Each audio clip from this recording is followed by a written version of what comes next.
Check it out. This is just mock fit. I didn't even bolt anything. I just put it on top.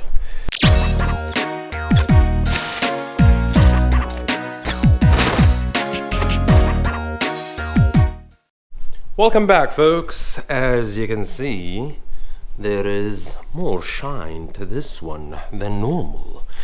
This is because I just finished one coat of polish. Yep, polishing. And as you can clearly see, I'm about to start polishing this one. I'm using this turtle wax. It did me good in the past, so who knows, it might. You'll see slight scratches over here. This is because I wet sanded this area. I had a couple runs. Well, it's more like clear coat dripped on it. So, I mean, it's not bad. It's actually shiny enough. So let's just put the polisher to work and see how is it gonna work. Sweet. Not bad. For one pass, I would say not bad. Look at the shine. And this is not even washed. Just polished it. That's it. Granted, it's not a perfect job, because if you look deep, you'll be able to see some imperfections. But hey, for a DIY paint job, inside a garage, not using the proper tool, I would say, it's alright. And this is one. This is where I'm not so happy about, because I still do have some runs over here. You can see them. See this line? This is clear coat run, which means I can just wet sand, then polish again. So this one is polished. This one is not polished. Still needs a bit of a work. And even those, the headlights. This one I'm actually happy with, because they came out really nice. Really nice. Now, we also need to polish the bumper, but overall, I would say not bad of a job. Now, in a perfect world, I would still need to repaint this one just to make it perfect, but I'm not gonna bother, because money, time, and effort, not worth it. So far, it looks good. From a distance, looks good, and I'm not gonna sell it for a top dollar at the end of the day once the project is complete. So far, I'm happy. Sweet. Check it out.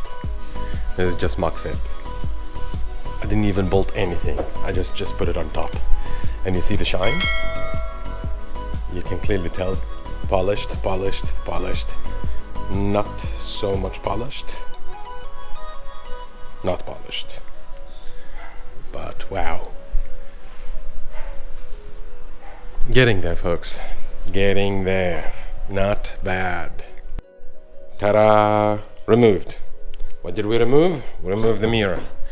How do we remove it? I'll show you. Let me just turn the light on. Yes, you need to remove this one, sadly. After we painted it and done everything, we need to remove it. Once we remove it, there is this. You see how it sits? So you need to fish this one out. Once you get this one out, you'll have access to the bolt that's supposed to be here. The bolt is supposed to be one of those. So when you think about it this way, if I'm gonna put it, see, it's this one, the black one. Unclip it, then you'll be able to remove it. There you go. So one bolt over here. This nut, don't worry about it. This is to do with the window. Okay, so you don't need to remove it. See this seal over here? You need to unclip it, because there should be a bolt right over here for the mirror. And if you look at it on the other side, there you go. See, we haven't removed that side yet, but you got the gist. Easy. Why did we remove it? Well, simply because we need to paint this side as well. We need to fix this one. See how the paint, the black paint, this weird black paint is all over. Plus this one is dry, rotted. It needs definitely some proper treatment. Anyways, you got it. Easy done. Cool. Alright, folks. Time to repair this one.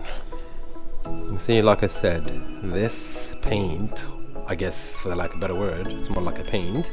It's a plasticky and it's fading. And this is a common issue with all Honda cars, see? Now what happened is, this paint was fading, and whomever that had the car before me applied some different kind of paint on top of it.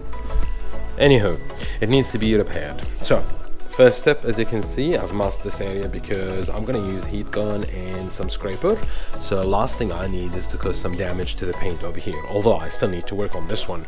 So you see, it's all covered up, and even the areas that has plastic that I don't want it to get exposed because I'm using a heat gun. So the idea is you heat the area, and with a scraper you just scrape as you go. Hopefully it'll work, because once it's done, then we can clear it up. Now, other people, they've used some sort of a wax and grease or a thinner or something like that in order to get it removed, but I doubt that it's gonna work, simply because I do have two material. I've got the original plastic paint thingy, and I think a plastic dip on top. So I don't want to start working with chemicals just yet. Let me try with the heat gun, remove as much gunk as I can. Then after that, I can move on to chemical products. Let's see how we go with that. And there you have it. Check it out. Almost perfect. And did I say almost? Because it could use a bit of a sanding just to smoothen it up. But look at it. Perfect. And I use the wax and grease removal, and surprise surprise, all the black paint over here is gone. From this side, even here. I don't know if you remember, it used to be black, or this crappy black, let's just call it. But yeah, not bad. And see, because if we taped it, there is no damage to the paint whatsoever at all. So this is how you remove it. Now once we removed it, technically you've got two options.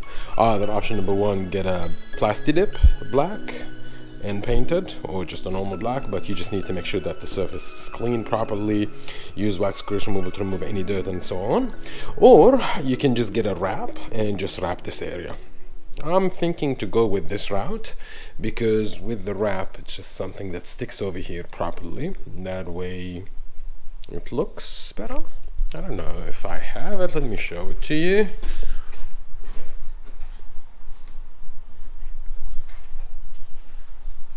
Think about it this way. See? So if we manage to stick it over here and see how that goes. But it's too early to do it because we still need to paint this piece, at least clear coat it. So it's a bad idea to actually use this one. Not bad, huh? A few moments later. Alright, I got it out just to have a quick look at it and see how things work. Well, no, I didn't get it out because I want to have a look at it. I got it out and the other two out. Shut up! And even this one, because... Can you see what this is? Yep, this is the oil pan. I had to get it out. This is the main bearings. And this is the actual bearings. And yes, I'm working on the car. I literally had to get the whole thingy disassembled again. Let me show you what I'm talking about so that you understand what's happening. Voila. Yep. It looks like we're taking one step forward, 5 steps backwards. But, simply put, one of the issues that we had, why the engine wouldn't turn, it was not a starter issue, because I had to remove the starter and actually worked on it. This one, worked on it, and there was no issue with it, honestly. And I even tapped it, and you can clearly tell that it's trying to work.